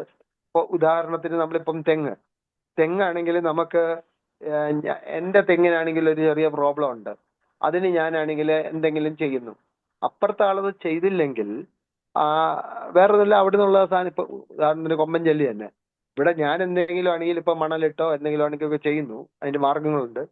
അപ്പൊ അപ്പുറത്തു നിന്ന് പിന്നെ ഇത് ചെയ്യാത്തടത്തോളം കാലം, അപ്പുറത്ത് ചെയ്യാത്തടത്തോളം കാലം ആണെങ്കിൽ അവിടെ നിന്ന് ഇങ്ങോട്ട് വരും. പക്ഷെ ക്ലസ്റ്റർ അപ്രോച്ച് അല്ലെങ്കിൽ ഗ്രൂപ്പ് അപ്രോച്ചിൽ വരുമ്പോഴത്തേക്കും ഇതിനെല്ലാം എന്ന് പറഞ്ഞു കഴിഞ്ഞാൽ ഇച്ചിരൂടെ കൂടുതൽ എഫക്റ്റീവ് ആയിരിക്കും, കമ്മ്യൂണിറ്റി ബേസ്ഡ്. അതാണ്. അപ്പൊ ഇന്ത്യ രാജ്യത്ത് ഏതാണ്ട് 50% പേര് കൃഷി ചെയ്യുന്നു. അമേരിക്കയിൽ 1.2% ആൾക്കാരാണ് കൃഷി ചെയ്യുന്നത്. ബാക്കി എല്ലാവരും ഇൻഡസ്ട്രിയലായിട്ട് മാറി. അപ്പൊ സാർ നേരത്തെ പറഞ്ഞ പോലെ വരുമാനം കൂടുതൽ അവർക്ക് ഉറപ്പുവരുത്താൻ കഴിയും. നമുക്ക് നമ്മുടെ ആൾക്കാർ പുറകോട്ടുമാണ്. അപ്പൊ ആ രീതിയിൽ ട്രാൻസ്ഫർമേഷൻ വരുത്തുകയാണെങ്കിൽ തീർച്ചയായിട്ടും ഗുണമായിരിക്കും തോന്നുന്നു. കാരണം ഒന്നാമത് അവരെ ഞാൻ പറഞ്ഞില്ല, ഈ റാഞ്ചസ് എന്നുള്ള രീതിയിൽ എക്സ്റ്റെൻസീവ് ഏരിയാസ് അവർക്ക്. നമ്മളെ സംബന്ധിച്ചെന്ന് പറഞ്ഞാൽ കൊച്ചു സ്ഥലങ്ങളാണല്ലോ. അതെ, ഭൂപരിഷ്കരണത്തിന്റെ ഒരു സൈഡ് എഫക്റ്റ് ആയിട്ട് വേണം പറയാൻ. നല്ലൊരു കർഷകൻ ഹരിഹരൻ സാറുണ്ട്. സാർ എന്ത് പറയുന്നു? സാറ് കൃഷി ചെയ്യാൻ കൃഷി നിരീക്ഷിക്കുന്ന ഒരാളുകൂടിയാണ്. സാർ അൺമ്യൂട്ട് ചെയ്യാമോ? ഞാന് ജേക്കബ് സാറിന്റെ പറഞ്ഞതെല്ലാം വളരെ ശ്രദ്ധിച്ച് കേട്ടോണ്ടിരിക്കുകയാണ്. സാർ, നിങ്ങൾ അവിടെ റിസർച്ച് ചെയ്യുന്നുണ്ട്, സമ്മതിച്ചു, എല്ലാം ശരിയാണ്. പക്ഷേ ഇപ്പോഴും ഒരു സാധാരണ കർഷകൻ ഒരു വീട്ടുമുറ്റത്ത് ഒരു 10-15 സെന്റ് സ്ഥലമുണ്ടെങ്കിൽ അതിനകത്ത് ജൈവ കൃഷി ചെയ്യുന്ന ഒരാൾ ഫേസ് ചെയ്യുന്ന ധാരാളം പ്രോബ്ലംസ് ഉണ്ട്. അതിൽ സാറ് പറഞ്ഞത് ഞാൻ വളരെ ശ്രദ്ധിച്ച് കേൾക്കുമായിരുന്നു. അതായത് പാവലിന്റെ കാര്യം പറഞ്ഞു, സാറ് ശരിയാണ്. പടവലങ്ങ, ഇതുപോലെ തന്നെ പടവലങ്ങ, ഈ കായ്ച്ച എന്ന് പറയുന്ന ഒരു സാധനമുണ്ട്, അവൻ വന്ന് കുത്തി അത് നശിപ്പിക്കും. പിന്നെ അതുപോലെ തന്നെ ഈ വഴുതനയിൽ തന്നെ ഇവൻ ഈ ഒരു സാധനമുണ്ട്, ഒരു കീടമുണ്ട്, അവൻ വന്ന് കയറിയിട്ട് ഈ ഒട്ടിപ്പിടിച്ച് അത് പോകും. ഇതുപോലെ തന്നെയാണ് വെണ്ടയ്ക്കകത്തും ഇതുപോലെ തന്നെയാണ് ഇതെല്ലാം ചെയ്യുന്നത്.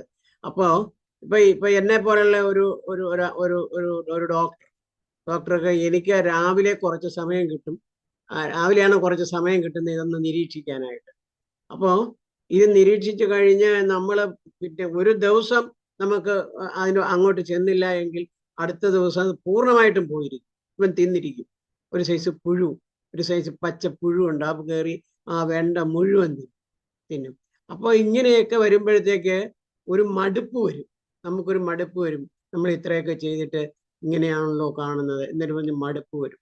അത് അതിനെ വാസ്തവം പറഞ്ഞാൽ ഈ ജൈവ കീടനാശിനി സാറ് പറയുന്നു, ജൈവ കീടനാശിനി വെളിയിൽ നിന്ന് തന്നെ വാങ്ങിക്കുമ്പോൾ വളരെ കോസ്റ്റ്ലിയാണ്. പക്ഷേ കർഷകന് തന്നെ ഉണ്ടാക്കാൻ പറ്റുന്ന ഫോർമുലയുണ്ട്. അതനുസരിച്ച് ചെയ്താൽ ഒരു പരിധി വരെ ഇത് നിൽക്കും. ഞാനിപ്പോൾ പറഞ്ഞു വരുന്നത് എന്താണെന്ന് വെച്ചാൽ ഇതിന് പ്രതിവിധിയായിട്ട് ഞാൻ കാണുന്നത് ഹോമിയോപ്പതിക് മെത്തേഡാണ്. അതിൽ ധാരാളം പ്രയോജനമുണ്ട്. ഈവൻ പയറിലെ പയറിനകത്തുള്ള മുഞ്ഞ പോലും ഈ ഇത് സ്പ്രേ ചെയ്യുകയാണെങ്കിൽ, അതിന് 1-2 കൃഷിക്കാരുണ്ട് ഇതിന് പ്രത്യേകം ഹോമിയോമരുന്ന് ഉണ്ടാക്കി വിൽക്കുന്നവരുണ്ട്. അതിനകത്ത് ഒരു 4-5 തുള്ളി 1 ലിറ്റർ വെള്ളത്തിനകത്ത് 1 ലിറ്ററിനകത്ത് ഒഴിച്ചിട്ട് സ്പ്രേ ചെയ്യുകയാണെങ്കിൽ ഈ മുഞ്ഞയൊക്കെ 2-3 ദിവസം കൊണ്ട് ഡിസപ്പിയർ ചെയ്യും. അപ്പൊ ഇതാണ് പ്രോത്സാഹിപ്പിക്കേണ്ടത്. അല്ലാതെ ഈ കെമിക്കല് യാതൊരു കാരണവശാലും ഇതിനൊരു പ്രതിവിധിയല്ല. അതുപോലെ തന്നെ കൊമ്പൻ ചെല്ലിയുടെ കാര്യം സാർ പറഞ്ഞു. നമ്മള് നോക്കി നിൽക്കേ ഒരാഴ്ച കൊണ്ട് മണ്ട മറിഞ്ഞ് താഴെ ഈ കൊമ്പൻ ചെല്ലി. ഇതിനൊന്നും ഒരു പ്രതിവിധി ഇത്രയും നാളും ഈ തെങ്ങ് വിള ഗവേഷണ കേന്ദ്രം എന്നും പറഞ്ഞ് കായംകുളത്തൊക്കെ എത്രയോ കോടി രൂപ മുടക്കി ഗവൺമെന്റ് ഓഫ് ഇന്ത്യ ചെയ്തിരിക്കുന്നു. അതിനൊന്നും ഒരു പരിഹാരം ഉണ്ടായിട്ടില്ല. ചെല്ലിയുടെയൊക്കെ എന്നുള്ളതിന് ഒരു പരിഹാരം ഉണ്ടായിട്ടില്ല. ഞാൻ അതിന് 100 ഉദാഹരണങ്ങൾ ഞാൻ പറയാം. ഒരാൾ പറയും അതിനകത്ത് മണ്ണും ചരലും ഇട്ടാൽ മതി. ചില ആൾക്കാർ പറയും അതിനകത്ത് വേപ്പും പിണ്ണാക്കെ കൊളുത്തിട്ടാൽ മതി. ഇതെല്ലാം ഞാൻ പരീക്ഷിച്ചു നോക്കി പരാജയപ്പെട്ടത്. അങ്ങനെ അതുകൊണ്ട് എന്ത് പറ്റി? കേരളത്തില് ഈ സെൻട്രൽ ട്രാവൻകൂറില് ഈ തെങ്ങ് വെക്കാനായിട്ട് ഞങ്ങൾ എന്തുമാത്രം തൈ വെച്ചു, അതെല്ലാം പോക്കാണ്. അതുകൊണ്ട് ഗവേഷണം ഉണ്ട്, ഇല്ല എന്നൊന്നും ഞാൻ പറയുന്നില്ല. നിങ്ങൾ എന്താ ഗവേഷണം ചെയ്ത് അതിന്റെ റിസൾട്ട് ഞങ്ങൾക്ക് തരുന്നെന്ന് എനിക്ക് മനസ്സിലാകുന്നില്ല. ഈ ഞങ്ങൾക്ക് കെമിക്കൽ അടിക്കാനാണെങ്കിൽ ആരുടെ ഒരു ഗവേഷണവും വേണ്ട. സാർ മുമ്പേ പറഞ്ഞ കണക്ക് ഫുറിഡാൻ മുക്കി അങ്ങോട്ടേക്ക് വെച്ചാൽ മതി. അതിന് ഞങ്ങൾ തയ്യാറല്ല. ഞങ്ങൾക്ക് ആവശ്യം എന്താന്ന് വെച്ച് കഴിഞ്ഞാൽ അതിന് പിണ്ടിപ്പുഴു ഒരു പ്രധാന ഘടകം. പിണ്ടിപ്പുഴു വാഴ വെച്ച് കൊല വന്നു കഴിയുന്നതിനും അപ്പം തന്നെ ഈ പിണ്ടിപ്പുഴു കയറി എല്ലാം കൂടെ അടപടലെന്നും പറയും, താഴെ വീഴും. അതിനവർ പറയുന്ന എന്താ പറയുന്നുണ്ട്, അതിനകത്ത് ആ ഹോള് കണ്ടുപിടിച്ച് അതിനകത്ത് എന്തോ ഒരു സാധനം തള്ളിക്കയറ്റി വെക്കണം. അങ്ങനെയാണെങ്കിൽ പിന്നെ ഒരു കെമിക്കല്, അതിങ്ങനെയാണെങ്കിൽ പിന്നെ നമ്മൾ എന്തിനാ വാഴ ഉണ്ടാക്കുന്നത്? ആ വിഷം കഴിക്കാനാണോ? അത് അങ്ങനെ കഴിക്കരുത്, കഴിക്കാൻ പറ്റത്തില്ല എന്ന് വിചാരിച്ചാണ് നമ്മൾ വാഴ വെക്കുന്നത്. ഈ ഗവേഷണം അപര്യാപ്തമാണ്, പറയാതിരിക്കാൻ എനിക്ക് നിർവാഹമില്ല. ഓക്കെ സാർ, അതെ സാറ് പറഞ്ഞ ശ്രദ്ധേയമായ കാര്യമാണ്. അപര്യാപ്തതകൾ ഉണ്ടാകും. പക്ഷേ അത് പറഞ്ഞ അതിനെങ്ങനെ മറികടക്കാന്നുള്ള ഒരു ഉത്തരവാണ് സാർ നേരത്തെ പറഞ്ഞത്. സാറ് തന്നെ പറയുകയുണ്ടായി ഹോമിയോപ്പതി മരുന്ന് ധാരാളം ചെയ്യാൻ കഴിയും. ഡോക്ടർ മഷൂദ് ഇതിൽ ഒരുപാട് സ്റ്റഡി നടത്തിയിട്ടുള്ള ആളാണ്. ഡോക്ടർ മഷൂദ് അൺമ്യൂട്ട് ചെയ്യാമോ? പറയൂ, താങ്കളുടെ നിരീക്ഷണ അഭിപ്രായം മഷൂദ്. ഹലോ, ഞാന് ഒരു ഹോമിയോ ഔഷധം ഒരു ഗ്രൂപ്പ് മെഡിസിൻസ് ചേർത്ത് തയ്യാറാക്കി അടുത്ത കാലത്തല്ല, കുറെ വർഷങ്ങളായിട്ട് അതിന്റെ പ്രൊസീജിയർ ഒരുപാടുണ്ട്. പാറ്റന്റിന് വേണ്ടി അപേക്ഷിച്ചു എന്ന് ഞാൻ കഴിഞ്ഞ ക്ലാസ് പറഞ്ഞിരുന്നു. അപ്പൊ അത് ഇവരൊക്കെ സംസാരിച്ചപ്പോ ഇവരുമായിട്ടൊക്കെ ചേർന്ന് ഇതിനൊരു ലേബൽ ഉണ്ടാക്കി എങ്ങനെയെങ്കിലും അതില് കുറച്ചു പേരുടെയെങ്കിലും കൈകളിൽ എത്തിക്കണം എന്നുള്ള വലിയ ആഗ്രഹമുണ്ട്. കാര്യം വളരെ പ്രയോജനപ്രദമായിട്ടാണ് ഞാൻ കണ്ടത്. സ്വന്തമായിട്ടൊക്കെ റിസർച്ച് എന്നുള്ള രീതിയിൽ സ്റ്റഡി ചെയ്തതാണ്. നമുക്കറിയാം, നമ്മുടെ ക്ലാസ്സിൽ ഒരുപാട് ദിവസങ്ങളിൽ വന്നിട്ടുണ്ട്. അപ്പൊ അത് ഇപ്പോഴും ഞാൻ പെൻഡിങ്ങിനായിട്ട് വെച്ചിരിക്കുകയാണ്. ഇപ്പൊ ഡോക്ടർ പറഞ്ഞ പോലെ നമ്മുടെ മെഡിസിൻസിന് കഴിയും തീർച്ചയായിട്ടും, പക്ഷെ നല്ല സ്റ്റഡി ഇതിന്റെ പേരില് മെഡിസിൻസിന് ധാരാളം ഉണ്ട്, വേണം. ഞാൻ ഒരു 10-13 വർഷത്തെ നിരന്തരം ഇതില് ഇപ്പൊ സാധിച്ച ഒരു കാര്യമാണ്. അപ്പൊ അത് പാറ്റന്റ് എന്നും പറഞ്ഞ് കൊടുത്തിട്ടുണ്ടെങ്കിലും അത് അടുത്ത കാലത്തൊന്നും പാറ്റന്റ് ഒന്നും ലഭിക്കുന്ന ഇപ്പോൾ കാണുന്നില്ല. എന്റെ പബ്ലിഷ് ചെയ്തിട്ടുണ്ട് എന്റെ ഇന്റർനാഷണൽ പാറ്റന്റ് ജേർണലില്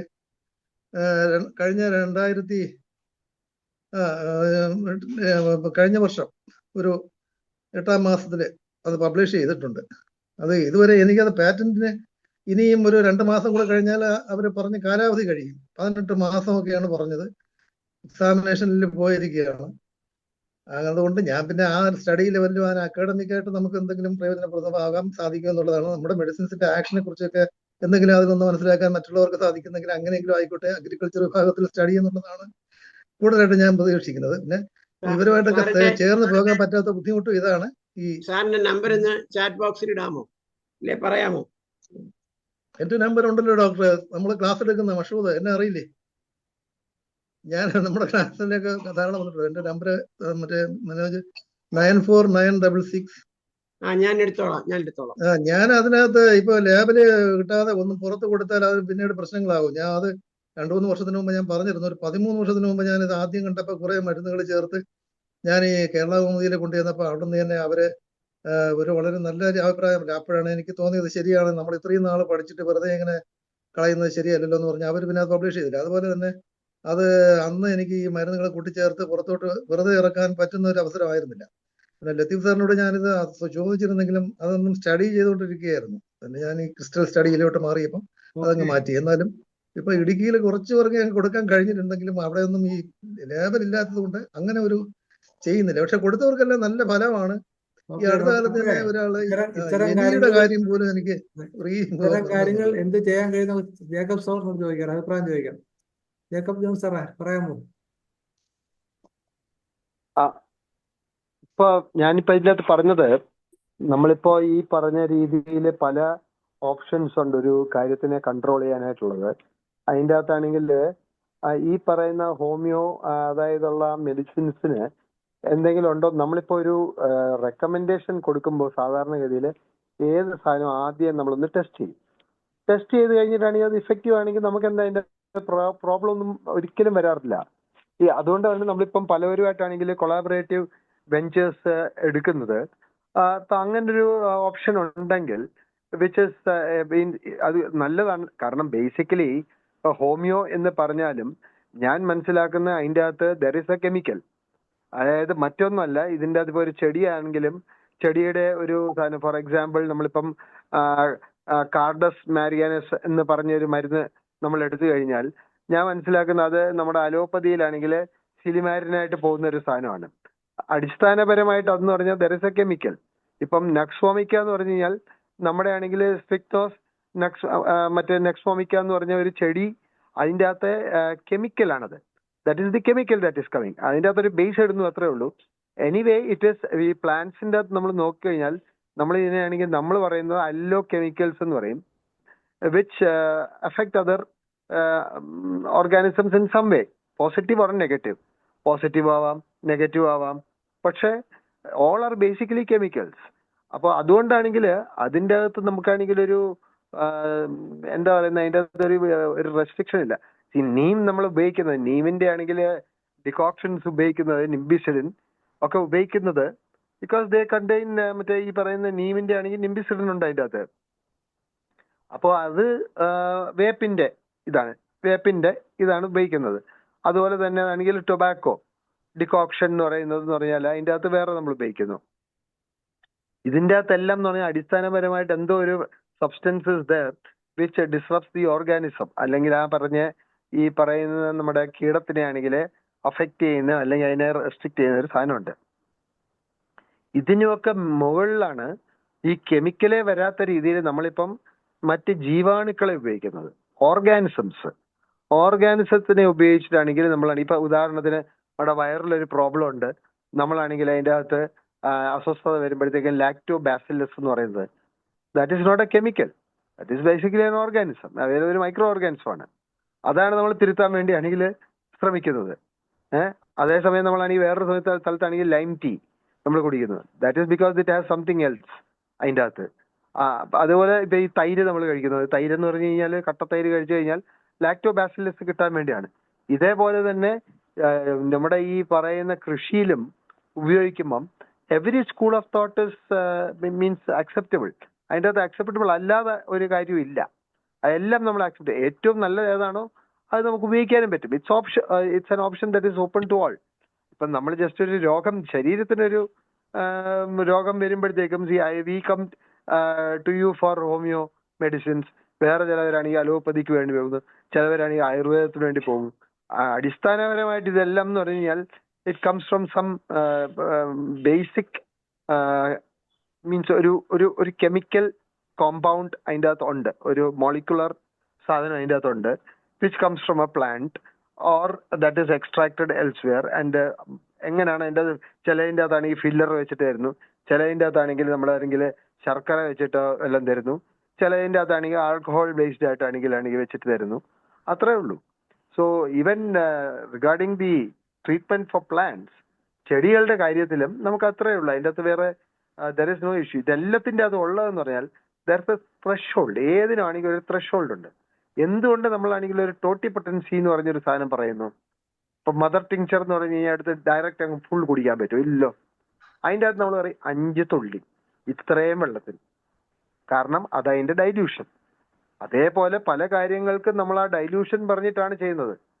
ആ ഡൈല്യൂഷൻ ഫോളോ ചെയ്തില്ലെങ്കിൽ ആർക്കാണെങ്കിലും എന്തായാലും വേറെ എന്തെങ്കിലും കുഴപ്പം വരും. That is up to them. അതാണ് ഇപ്പൊ ചെയ്യുന്നത് ബാക്കിയുള്ളവരെല്ലാവരും. കൃഷി ചെയ്യുന്നവർ സാറേ ഈ ഡോക്ടർ മഷൂദ് പറഞ്ഞല്ലോ, അപ്പൊ അദ്ദേഹത്തിന് ഒരു ഏതെങ്കിലും ഹെൽപ്പ് ചെയ്യാൻ പറ്റുമെന്നുള്ളതിന്റെ ചോദ്യം, അടുത്ത ചോദ്യം. അല്ല, നമുക്കിപ്പം ഈ പറയുന്ന കണക്ക് റിസർച്ച് കൊളാബറേറ്റീവ് ആയിട്ടുള്ളത് നമുക്ക് ചെയ്യാവുന്നേ ഉള്ളൂ. Solid propose, if it that's a concrete proposal as to how to go about it, അത് നമുക്കാണെങ്കിൽ അത് ചെയ്യാവുന്നേ ഉള്ളൂ. That our director of research is handling that. നമുക്ക് ചെയ്യാൻ പറ്റും, അത്രേ ഉള്ളൂ. No inhibition at all.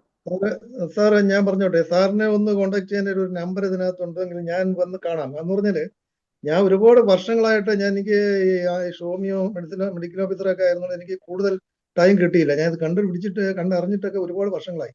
Idukki ഡിസ്ട്രിക്റ്റിലായിരുന്നു എനിക്ക് ആയുഷിന്റെ ജോലി. അപ്പൊ കുറച്ച് സമയം അതിന് കിട്ടാതെ പോയി.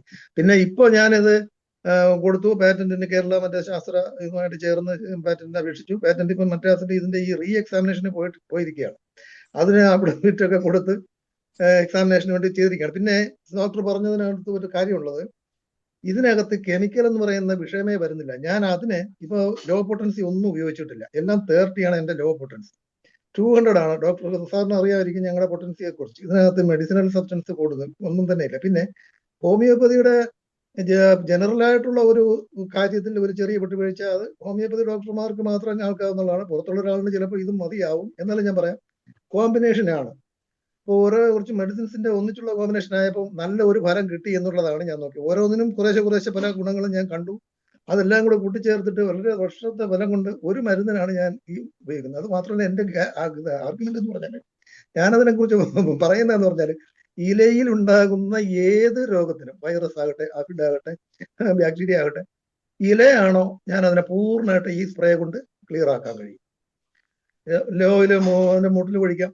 പിന്നെ വാഴയായിരുന്നാലും വലിയ വൃക്ഷങ്ങളിൽ ഞാൻ പരീക്ഷിച്ചിട്ടുണ്ട്. വലിയ മാവും തെങ്ങും ഒക്കെ കായ്ക്കാത്തതൊക്കെ പെട്ടെന്ന് കായ്ക്കുകയും പിന്നെ പൂക്കുന്നതിനെ കുറിച്ചുമൊക്കെ. നമ്മളിപ്പോ ഈ മരുന്ന് പ്രയോഗിച്ചു കഴിഞ്ഞാൽ ഇവിടെ പൂക്കുന്ന കാര്യത്തിൽ 100% എന്ന് തന്നെ പറയാം. അത് പൂത്തിരിക്കും. എത്ര പഴകിയ ധാരാളമായിട്ട് പൂക്കുകയും നല്ല ഫലം ഉണ്ടാവുകയും ചെയ്യുന്നു. അങ്ങനെയുള്ള ഒരു കോമ്പിനേഷനാണ്. ഞാനത് കഴിഞ്ഞിട്ട് പുറത്തു പോയിട്ട് വരാൻ പറ്റാത്തെന്ന് പറഞ്ഞാൽ, ഇത് കുറെ നാളായി. പിന്നെ ഇവർ പറയുന്ന അനുസരിച്ച് ഇന്ത്യയിൽ ഇങ്ങനെ ഇത്തരത്തിലുള്ള കാര്യങ്ങൾക്ക് പാറ്റന്റ് കൊടുക്കുന്നില്ലെന്നുള്ളതാണ് കാർഷികമായിട്ട്. അങ്ങനെ ഒരു ജനറൽ ഉണ്ടെന്നും പറയുന്നു. അല്ല, ഡോക്ടർ ഒരു കാര്യം ചെയ്താൽ മതി. ഇപ്പൊ എന്റെ നമ്പർ ആണെങ്കിൽ ഡോക്ടർ മനോജിന്റെ അടുത്ത് ചോദിച്ചു കഴിഞ്ഞാൽ കിട്ടും. ഇതിന്റെ അകത്ത് ഞാൻ ഈ ഗ്രൂപ്പിലുള്ളതിന്റെ അകത്ത് എന്റെ മൊബൈലിന് ഇത് തന്നെ എന്റെ നമ്പർ.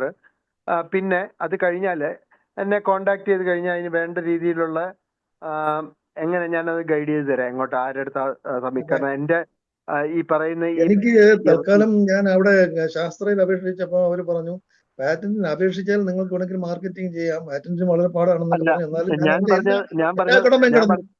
പാറ്റന്റിന്റെ 4-5 കടമ്പ കടന്നു കിടന്നു വരെ ചെയ്ത് ഇനി റീ എക്സാമിനേഷനേ ഉള്ളൂ. ഞാൻ പറഞ്ഞല്ലോ, ഞാനിപ്പം നമ്മൾ പറഞ്ഞത് നോട്ട് റിലേറ്റഡ് ടു പേറ്റന്റ്. പേറ്റന്റുമായിട്ടാണെങ്കിൽ എനിക്ക് നമ്മുടെ യൂണിവേഴ്സിറ്റിക്ക് ബന്ധമില്ല.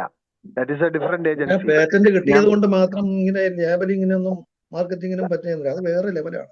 അത് അവരാ പ്രൊട്ടക്ഷൻ ആക്ഷനേ ഉള്ളൂ. അവർക്ക് അവർ പ്രൊട്ടക്ട് ചെയ്യുമെന്നുള്ളതേ ഉള്ളൂ പാറ്റന്റിന്റെ. അല്ലാതെ നമുക്ക് ലേബലിങ്ങോ അല്ലെങ്കിൽ മാർക്കറ്റിങ്ങോ ആണ് ഞാൻ ഉദ്ദേശിക്കുന്നത്. മാർക്കറ്റ് ചെയ്ത് ജനങ്ങൾക്ക് എത്തിക്കണം. അത്രയും നല്ല ഒരു ഇതായിട്ടാണ് എനിക്ക് തോന്നുന്നത്. നമുക്ക് ചെയ്യാൻ പറ്റുന്നത് ഓരോന്നിനായിട്ട് വേണ്ട. നമ്മളെ സംബന്ധിച്ച് നമ്മൾ ചെയ്യുന്നത്, നിങ്ങളുടെ ഈ പറയുന്ന ക്ലെയിം ടെസ്റ്റ് ചെയ്തിട്ട് if it's good V will recommend. അതാണ് പറയുന്നത്. നമ്മൾ റെക്കമെൻഡ് ചെയ്യുക എന്ന് പറഞ്ഞു കഴിഞ്ഞാൽ യൂണിവേഴ്സിറ്റി ഒരു ക്രോപ്പിന് വേണ്ടി ഒരു കാര്യം റെക്കമെൻഡ് ചെയ്യുന്നത് ചെറിയ കാര്യമല്ല. We will recommend, but we have to first try it out. അത്രേ ഉള്ളൂ. ദാറ്റ് ഈസ് അവർ പ്രോട്ടോകോൾ ആണ് നമ്മുടേത്. ഓക്കെ സാർ, എന്തായാലും വളരെ ഉപകാരം. സാറിന്റെ മറുപടി വളരെ വ്യക്തമാണ്. ഡോക്ടർ മഷൂദ് വളരെ ശ്രദ്ധിച്ച് കേൾക്കുക, കൃത്യമായിട്ട് പറഞ്ഞു കഴിഞ്ഞു. നമുക്ക് പരിപാടി അവസാന സമയമാകുന്നു. മറിയാമ്മ ഡോക്ടറെ നന്ദി പറയാൻ ക്ഷണിക്കും. ഡോക്ടർ മറിയാമ്മ പറഞ്ഞോ. ശരി ഡോക്ടറെ ഞാൻ കാണാം. ഡോക്ടറെ എനിക്ക് എന്തെങ്കിലും ഹെൽപ്പ് ചെയ്യണം എന്നുള്ളത് തന്നെ. ശരി.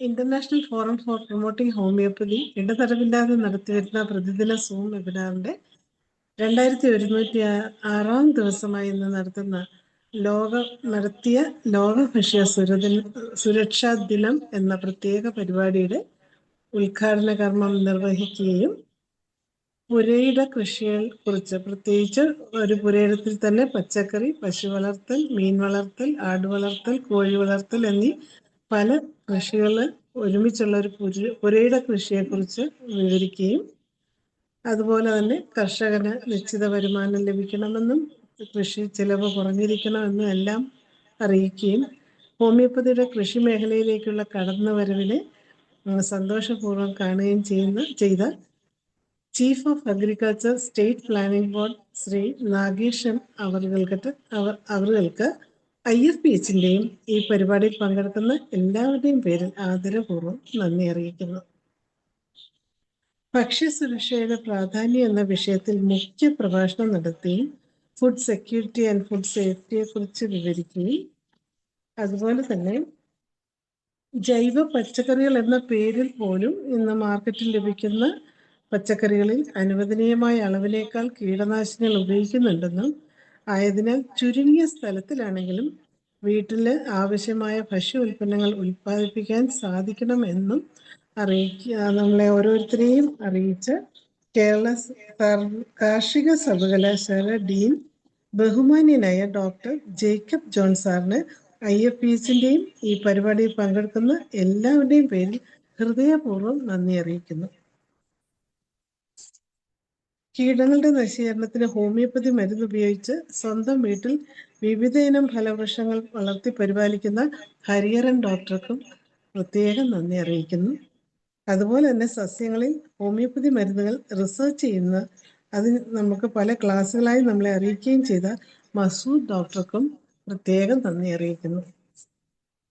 ഇന്നത്തെ നമ്മുടെ ഈ പരിപാടിയിൽ ഔപചാരികമായി സ്വാഗതം ആശംസിച്ച IFPHന്റെ മോഡറേറ്ററും ഹോമിയോപ്പതി വകുപ്പ് റിട്ടയർഡ് ചീഫ് മെഡിക്കൽ ഓഫീസറുമായ ഷൈന ഡോക്ടർക്കും സ്നേഹപൂർവ്വം നന്ദി അറിയിക്കുന്നു. ഇന്നത്തെ പരിപാടിയുടെ മോഡറേറ്റർ മനോജ് ഡോക്ടർക്കും സന്തോഷപൂർവ്വം നന്ദി അറിയിക്കുകയാണ്.